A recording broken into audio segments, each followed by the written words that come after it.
বিশ্বের অন্যতম গুরুত্বপূর্ণ জ্বালানি নৌপথ হরমুজ প্রণালী নিয়ে অবশেষে আসছে সমঝোতা। ইরান বলছে ওমানের সঙ্গে নতুন জাহাজ চলাচলের রুট নিয়ে চুক্তি এখন খুব কাছাকাছি। যুক্তরাষ্ট্র আশা করছে শিগগিরই আসতে পারে ঘোষণা। তাহলে কি আবার স্বাভাবিক হচ্ছে বিশ্বের প্রায় 1/5 তেল ও গ্যাস পরিবহনের এই পথ?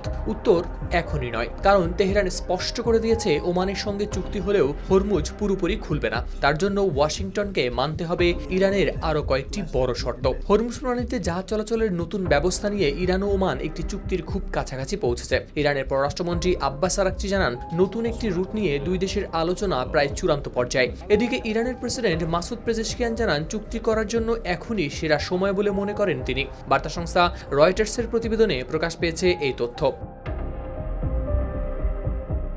ওমানও বলছে আলোচনা হয়েছে ইতিবাচক ও গঠনমূলক, তবে আলোচনার মধ্যেই এমন কোনো পদক্ষেপ না নিতে সংশ্লিষ্ট পক্ষগুলোর প্রতি আহ্বান জানিয়েছে মাস্কাট, যা সমঝোতার পথে করতে পারে বাধাগ্রস্ত। কিন্তু এই চুক্তি হলেই হরমুজ প্রণালী পুরোপুরি খুলে যাচ্ছে বিষয়টি এমনও নয়, কারণ ইরানের বিপ্লবী গার্ড বাহিনী IRGC স্পষ্ট জানায় হরমুজ পুরোপুরি খুলে দেওয়ার সিদ্ধান্ত নির্ভর করছে যুক্তরাষ্ট্রের উপর, ওমানের সঙ্গে আলোচনার উপর নয়। এদিকে ইরানের শর্তগুলোর মধ্যে রয়েছে দেশটির বিরুদ্ধে মার্কিন হুমকি ও হামলা বন্ধ করা, ইরান ও তার আঞ্চলিক মিত্রদের উপর আগ্রাসন বন্ধ, নিষেধাজ্ঞা তুলে নেওয়া এবং আটকে থাকা ইরানি সম্পদ মুক্ত করা। পাশাপাশি তেহরান ক্ষতিপূরণের বিষয়টিও এনেছে সামনে। ইরানের বক্তব্য, যুক্তরাষ্ট্র এসব শর্ত মেনে নিলেই আবার পুরোপুরি খুলে দেওয়া হবে হরমুজ।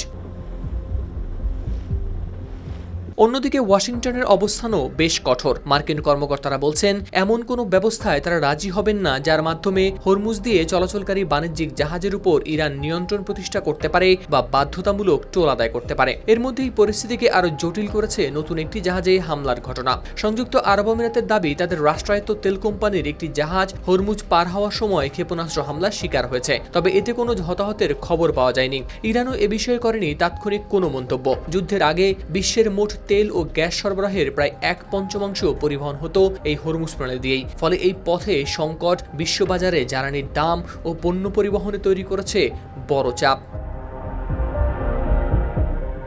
হাওলাদার শামীম, RTV।